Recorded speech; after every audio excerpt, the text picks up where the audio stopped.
Hello friends, welcome to exam Mohalla. आशा करता हूँ आप सब अच्छे होंगे। फ्रेंड्स, आज की इस वीडियो में हम भारत एवं विश्व के भूगोल के 100 महत्वपूर्ण प्रश्नों को देखेंगे। दोस्तों, ये 100 महत्वपूर्ण प्रश्न हमने सेलेक्टेड प्रश्न लिए हुए हैं, कई बार परीक्षाओं में रिपीट हुए हैं, तो वीडियो को आप लास्ट तक देखिएगा और सभी प्रश्नों के उत्तर आप कमेंट बॉक्स में हमें बताइएगा। चलिए शुरू करते हैं। फ्रेंड्स, पहला क्वेश्चन है, भूगोल का जनक किसे कहा जाता है। इंपॉर्टेंट प्रश्न है, ध्यान रखिएगा। भूगोल का जनक किसे कहा जाता है? इरेस्टोस्थनीज को। ठीक है, ऑप्शन ए राइट आंसर हो जाएगा। इरेस्टोस्थनीज को भूगोल का जनक कहा जाता है। अगला प्रश्न देखते हैं, सूर्य के चारों ओर घूमने वाले खगोलीय पिंड को क्या कहा जाता है। सूर्य के चारों ओर जो खगोलीय पिंड घूमते हैं उसको क्या कहा जाता है? तो ग्रह। ऑप्शन ए करेक्ट हो जाएगा, ग्रह कहा जाता है। सभी ग्रह सूर्य के चारों ओर परिक्रमा लगाते हैं। अगला प्रश्न देखते हैं, निम्नलिखित में से किस ग्रह को पृथ्वी की बहन कहा जाता है। इंपॉर्टेंट प्रश्न है दोस्तों। अर्थ सिस्टर के नाम से किस ग्रह को जाना जाता है, यह प्रश्न पूछता है, ध्यान रखिएगा। शुक्र को। ऑप्शन बी राइट आंसर हो जाएगा। अर्थ सिस्टर के नाम से किसको जाना जाता है? शुक्र ग्रह को। अगला प्रश्न देखते हैं, निम्नलिखित में से किस ग्रह को सुबह का तारा कहा जाता है। मॉर्निंग स्टार के नाम से कौन सा ग्रह जाना जाता है, प्लैनेट? तो ध्यान रखिएगा, ऑप्शन बी शुक्र को भी मॉर्निंग स्टार के नाम से जानते हैं, भी राइट आंसर हो जाएगा। अगला प्रश्न देखते हैं, किसी ग्रह के चारों ओर परिक्रमा करने वाले छोटे आकाशीय पिंडों को क्या कहा जाता है। तो ध्यान रखिएगा, ग्रह की परिक्रमा जो करते हैं छोटे आकाशीय पिंड, उसको क्या कहा जाता है? उपग्रह कहा जाता है। सूर्य की जो परिक्रमा करते हैं उसको ग्रह कहा जाता है, और जो इन ग्रहों की परिक्रमा करते हैं उसे उपग्रह कहा जाता है। ऑप्शन सी करेक्ट हो जाएगा। अगला प्रश्न देखते हैं, ग्रहों की गति का नियम प्रतिपादित किसने किया है। तो इंपॉर्टेंट प्रश्न है दोस्तों, ऑप्शन ए करेक्ट हो जाएगा, केपलर ने। ठीक है, केपलर ने ग्रहों की गति के नियम को बताया है। अगला प्रश्न देखते हैं, सौरमंडल की खोज किसने की। राइट आंसर हो जाएगा दोस्तों, कोपरनिकस ने। सौरमंडल की खोज किसने की? कोपरनिकस ने। अगला प्रश्न देखते हैं, सौरमंडल का जन्मदाता किसे कहा जाता है। तो ध्यान रखिएगा, ऑप्शन डी करेक्ट हो जाएगा, राइट आंसर सूर्य। सूर्य को सौरमंडल का जन्मदाता कहा जाता है।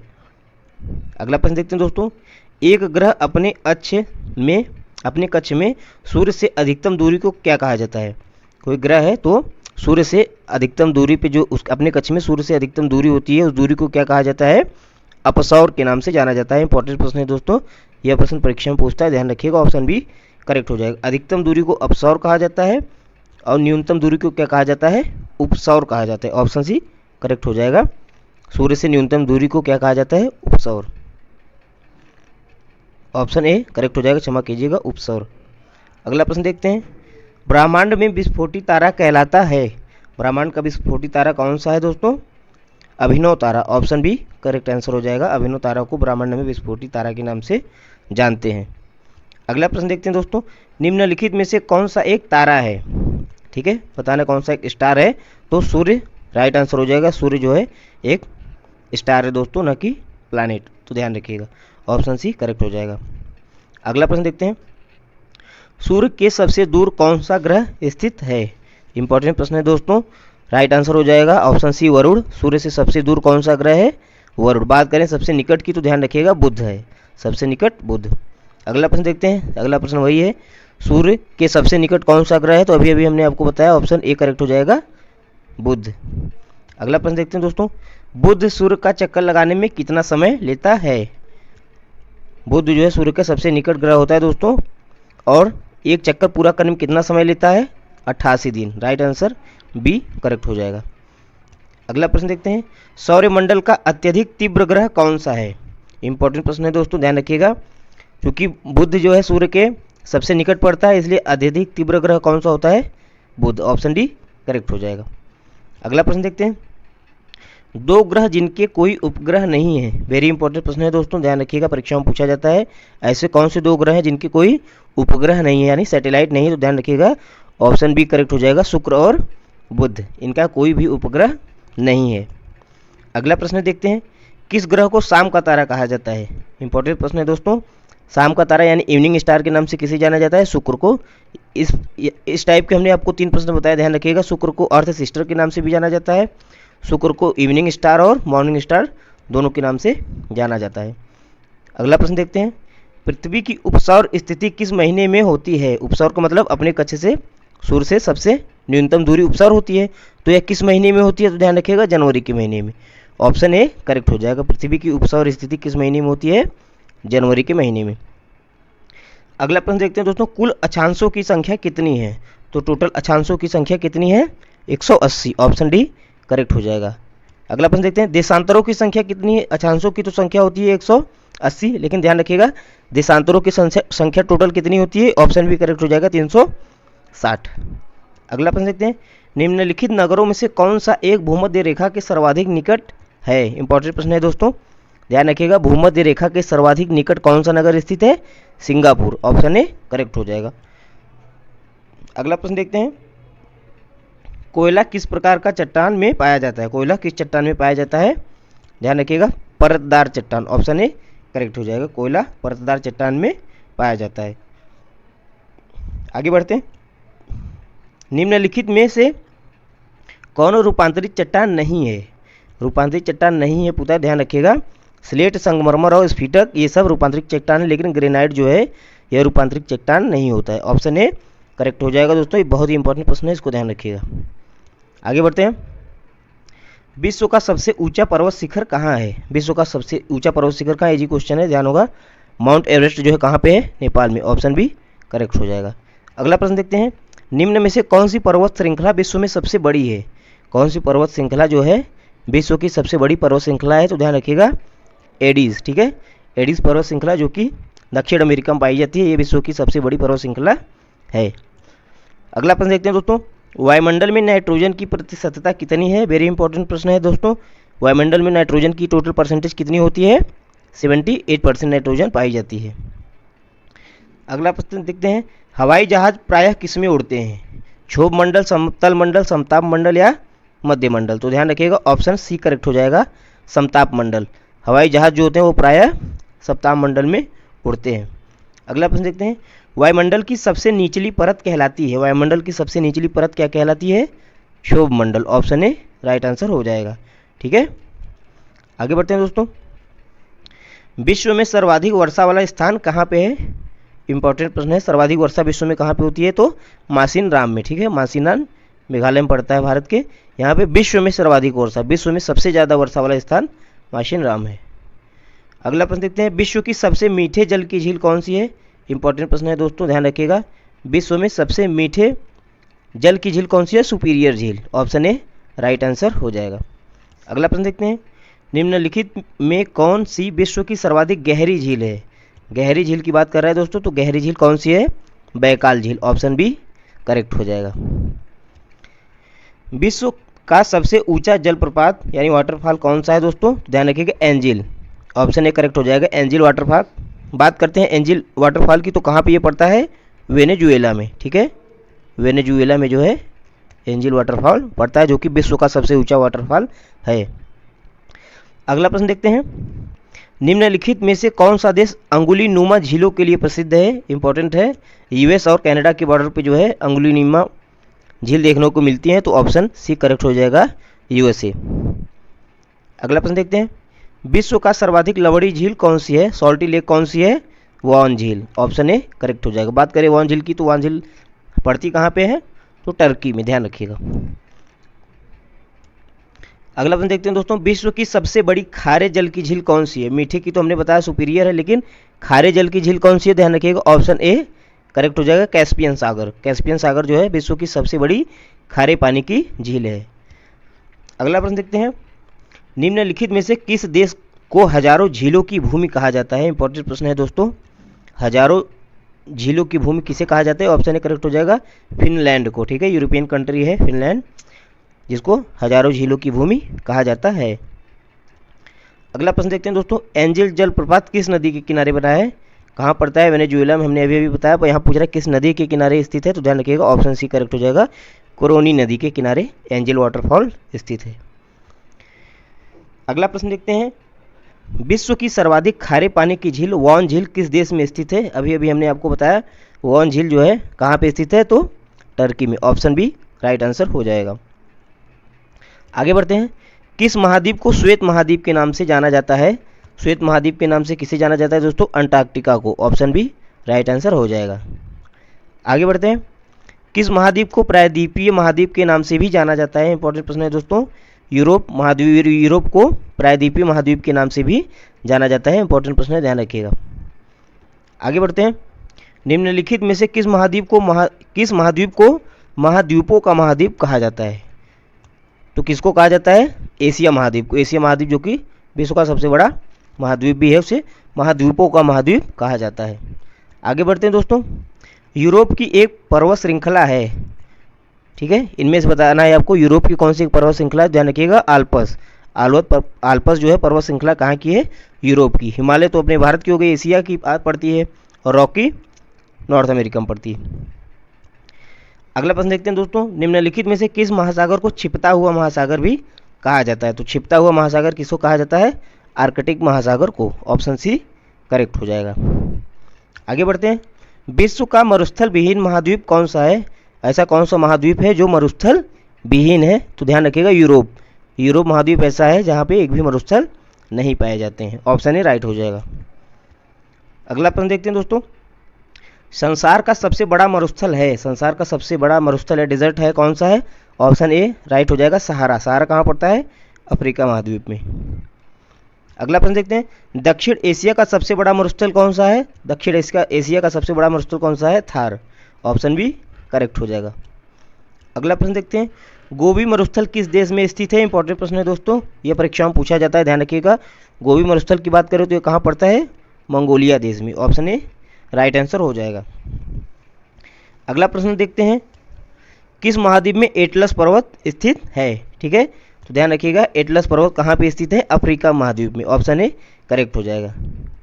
अगला प्रश्न देखते हैं। भारत एवं श्रीलंका के मध्य विवाद किस द्वीप को लेकर है? इंपॉर्टेंट प्रश्न है दोस्तों, ध्यान रखिएगा, कच्चा टीपू द्वीप। ठीक है, कच्चा टीपू द्वीप जो है भारत और श्रीलंका के मध्य विवाद का द्वीप है। इंपॉर्टेंट प्रश्न है, भारत के पड़ोसी देशों के बारे में पूछता है, तो ये सब प्रश्न पूछ लिए जाते हैं, तो इसलिए आप इसको ध्यान रखिएगा। विश्व के शीत मरुस्थलों को किस नाम से जाना जाता है? तो विश्व के जितने भी शीत मरुस्थल है उनको अन्य किस नाम से जाना जाता है? तो टुंड्रा प्रदेश। ठीक है, डी करेक्ट हो जाएगा, टुंड्रा के नाम से भी जाना जाता है। अगला प्रश्न देखते हैं। दस्त ए काबिर मरुस्थल निम्न में से किस देश में स्थित है? ध्यान रखिएगा दोस्तों, दस्त ए काबिर मरुस्थल कहाँ पे स्थित है? ईरान में। ऑप्शन डी राइट हो जाएगा, ईरान में स्थित है। अगला प्रश्न देखते हैं। पोर्ट ब्लेयर स्थित है। पोर्ट ब्लेयर दोस्तों अंडमान एंड निकोबार द्वीप समूह की राजधानी भी है, वो जरा स्थित है, कहाँ स्थित है? ऑप्शन बी करेक्ट हो जाएगा, दक्षिणी अंडमान में। पोर्ट ब्लेयर जो है कहाँ पे स्थित है? दक्षिणी अंडमान में। अगला प्रश्न देखते हैं। कौन सी जल संयोजी यूरोप और अफ्रीका को अलग करती है? कौन सी जल संधि है जो यूरोप और अफ्रीका को अलग करती है? तो जिब्राल्टर। ठीक है, ऑप्शन एक राइट आंसर हो जाएगा। वेरी इंपॉर्टेंट प्रश्न है दोस्तों, ध्यान रखिएगा, जिब्राल्टर जल संधि है, यूरोप और अफ्रीका को पृथक करती है। अगला प्रश्न देखते हैं। निम्नलिखित में से किस जलधारा को क्रिसमस के बच्चों की जलधारा के नाम से जाना जाता है? वेरी इंपॉर्टेंट क्वेश्चन है दोस्तों। क्रिसमस के बच्चे की जलधारा किसे कहते हैं? अल नीनो जलधारा को। ऑप्शन सी करेक्ट हो जाएगा, अल नीनो जलधारा को। अगला प्रश्न देखते हैं। ग्रेट बैरियर रीफ किस के समीप स्थित है? ग्रेट बैरियर रीफ कहाँ पे स्थित है? ऑस्ट्रेलिया में। ऑप्शन डी राइट आंसर हो जाएगा। आगे बढ़ते हैं दोस्तों। सीन नदी कहाँ बहती है? इंपॉर्टेंट क्वेश्चन है दोस्तों, ध्यान रखिएगा, सीन नदी कहाँ बहती है? फ्रांस में। फ्रांस की कैपिटल पेरिस जो है सीन नदी के किनारे स्थित है। आगे बढ़ते हैं। किस नदी को चीन का शोक भी कहा जाता है? इंपॉर्टेंट प्रश्न है दोस्तों, चीन का शोक किसे कहा जाता है? हुआंगहो नदी को। ऑप्शन बी राइट आंसर हो जाएगा। आगे बढ़ते हैं दोस्तों। गंगा नदी को बांग्लादेश में किस नाम से जाना जाता है? दोस्तों भारत में गंगा नदी बहते हुए बांग्लादेश में जाती है, उसके बाद वहाँ से बंगाल की खाड़ी में मिल जाती है। तो क्वेश्चन पूछ रहा है कि गंगा नदी को बांग्लादेश में क्या कहते हैं? तो ध्यान रखिएगा, पद्मा के नाम से जाना जाता है। ऑप्शन ए करेक्ट हो जाएगा, गंगा नदी को बांग्लादेश में पद्मा के नाम से जानते हैं। आगे बढ़ते हैं। विश्व में सबसे ऊंचा बांध कौन सा है? वेरी इंपॉर्टेंट प्रश्न है दोस्तों, ध्यान रखिएगा, विश्व का सबसे ऊंचा बांध कौन सा है? रोगवंश की। ठीक है, ऑप्शन बी राइट आंसर हो जाएगा। इंपॉर्टेंट प्रश्न है दोस्तों, इसको आप याद रखिएगा। आगे बढ़ते हैं। सवाना घास के मैदान कहाँ पाए जाते हैं? सवाना घास के मैदान कहाँ पाए जाते हैं? अफ्रीका में। ऑप्शन ए राइट आंसर हो जाएगा। आगे बढ़ते हैं।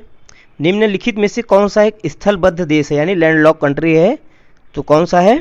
ताजिकिस्तान। ठीक है, ताजिकिस्तान जो है एक लैंडलॉक कंट्री है। आगे बढ़ते हैं। यूरोप का सर्वाधिक महत्वपूर्ण बंदरगाह रॉटरडम किस देश में स्थित है? वेरी इंपॉर्टेंट क्वेश्चन है दोस्तों। यूरोप का सर्वाधिक महत्वपूर्ण बंदरगाह है रॉटरडम, तो ये नीदरलैंड में स्थित है। ऑप्शन ए करेक्ट हो जाएगा, नीदरलैंड में स्थित है। आगे बढ़ते हैं, किस क्षेत्र के चारागाह को वेल्ड के नाम से जाना जाता है या वेल्ड कहा जाता है? कहाँ के चारागाह को कहा जाता है? ध्यान रखिएगा, साउथ अफ्रीका के। ऑप्शन बी करेक्ट हो जाएगा, साउथ अफ्रीका के ग्रासलैंड को वेल्ड कहते हैं। आगे बढ़ते हैं, कनाडा के मध्य अक्षांशीय घास को क्या कहा जाता है? कनाडा और यूएसए के मध्य जो है अक्षांशीय घास है उनको क्या कहा जाता है? प्रेयरी के नाम से जाना जाता है। ऑप्शन डी राइट आंसर हो जाएगा। अगला प्रश्न देखते हैं, व्यापारिक स्तर पर किया जाने वाला विभिन्न प्रकार के फलों का उत्पादन क्या कहलाता है? इंपॉर्टेंट प्रश्न है दोस्तों, ध्यान रखिएगा। व्यापारिक स्तर पर किया जाने वाला जो फलों का उत्पादन होता है उसको, तो हालांकि फलों के उत्पादन को पोमोकल्चर कहते हैं, ठीक है, लेकिन व्यापारिक स्तर पर किया जाने वाला फलों का उत्पादन क्या कहलाता है? हॉर्टिकल्चर। ऑप्शन सी करेक्ट हो जाएगा। आगे बढ़ते हैं, टकला मकान मरुभूमि किस देश में स्थित है? यहाँ पर टकला रहेगा, ठीक है। टकला मकान मरुभूमि किस देश में स्थित है? अगर डेजर्ट से पूछता है तो यहाँ प्रश्न पूछ लिया जाता है, ध्यान रखिएगा। ऑप्शन ए राइट आंसर हो जाएगा, चाइना। चीन में जो है टकला मकान मरुभूमि स्थित है। आगे बढ़ते हैं दोस्तों, बादलों की दिशा एवं गति को मापने वाला यंत्र कहलाता है? बादलों की दिशा और गति को मापने वाले यंत्र को क्या कहते हैं? Nephoscope. Option C right answer हो जाएगा, नेफोस्कोप। आगे बढ़ते हैं, जावा और सुमित्रा द्वीप किस देश में स्थित है? वेरी इंपॉर्टेंट है, जावा और सुमित्रा द्वीप किस देश में स्थित है? इंडोनेशिया में। ऑप्शन सी करेक्ट हो जाएगा। आगे बढ़ते हैं दोस्तों, भारत एवं बांग्लादेश के मध्य विवाद किस द्वीप को लेकर है? यह भी इंपॉर्टेंट है दोस्तों, ध्यान रखिएगा, न्यू मोर द्वीप, ठीक है। ऑप्शन ए राइट हो जाएगा। भारत और बांग्लादेश के मध्य जो है न्यू मोर द्वीप स्थित है बंगाल की खाड़ी में, जिसके मध्य इन दोनों देशों के बीच विवाद चल रहा है। अगला प्रश्न देखते हैं, रूस की सर्वाधिक महत्वपूर्ण नदी कौन सी है? वेरी इंपॉर्टेंट क्वेश्चन है, रूस की सर्वाधिक महत्वपूर्ण नदी कौन सी है? वोल्गा। ऑप्शन बी करेक्ट हो जाएगा। आगे बढ़ते हैं दोस्तों, वायुमंडल में अपेक्षित आर्द्रता को मापने के लिए किस यंत्र का उपयोग किया जाता है? तो ध्यान रखिएगा, आर्द्रता को मापने के लिए किस यंत्र का प्रयोग किया जाता है? हाइग्रोग्राफ। ऑप्शन ए करेक्ट हो जाएगा। आगे बढ़ते हैं, व्यापारिक रूप से मत्स्य पालन का व्यवसाय क्या कहलाता है? यह भी इंपॉर्टेंट प्रश्न है दोस्तों, ध्यान रखिएगा। व्यापारिक रूप से मत्स्य पालन का उपयोग क्या कहलाता है? PC culture. Option C correct हो जाएगा। आगे बढ़ते हैं, नीली क्रांति निम्न में से किससे संबंधित है? तो नीली क्रांति किससे संबंधित है? मत्स्य पालन से। ऑप्शन सी राइट आंसर हो जाएगा। आगे बढ़ते हैं दोस्तों, विश्व की सबसे बड़ी कोयला की खान बांकी किस देश में स्थित है? इंपॉर्टेंट प्रश्न है, ध्यान रखिएगा। विश्व की सबसे बड़ी कोयला की खान है बांकी, कहाँ पे स्थित है? जिम्बाब्वे में। ऑप्शन सी करेक्ट हो जाएगा। आगे बढ़ते हैं, भारत की पूर्व से पश्चिम तक की लंबाई कितनी है? पूर्व से पश्चिम तक की टोटल लंबाई पूछ रहा है, कितनी है? तो ध्यान रखिएगा 2933 किमी, ठीक है, किलोमीटर। ऑप्शन डी करेक्ट हो जाएगा। आगे बढ़ते हैं, भारत का पूर्वी समुद्री तट किस नाम से जाना जाता है? भारत का पूर्वी समुद्री तट जो है वो किस नाम से जाना जाता है? कोरोमंडल तट। वेरी इंपॉर्टेंट प्रश्न है दोस्तों, कई बार परीक्षा में पूछा गया, इसको आप रट लीजिएगा। आगे बढ़ते हैं, भारत में निम्नलिखित में से किस राज्य की तट रेखा सबसे लंबी है? किस राज्य की तट रेखा सबसे लंबी है पूछ रहा है क्वेश्चन, तो ध्यान रखिएगा ऑप्शन डी करेक्ट हो जाएगा, गुजरात। गुजरात राज्य की तट रेखा जो है सबसे लंबी है। अगला प्रश्न देखते हैं, कर्क रेखा भारत के कितने राज्यों से होकर गुजरती है? इंपॉर्टेंट प्रश्न है, ध्यान रखिएगा, कर्क रेखा भारत के कितने राज्यों से होकर गुजरती है? 8। ऑप्शन बी करेक्ट हो जाएगा। टोटल 8 राज्यों से होकर कर्क रेखा गुजरती है। अगला प्रश्न देखते हैं दोस्तों, किस भारतीय राज्य की सीमा सर्वाधिक राज्यों को स्पर्श करती है? कौन सा भारत का वैसा राज्य है जिसकी सीमा सर्वाधिक राज्यों की सीमा को स्पर्श करती है? तो Uttar Pradesh. Option C correct हो जाएगा, यूपी की सीमा बाउंड्री जो है सर्वाधिक राज्यों से स्पर्श होती है।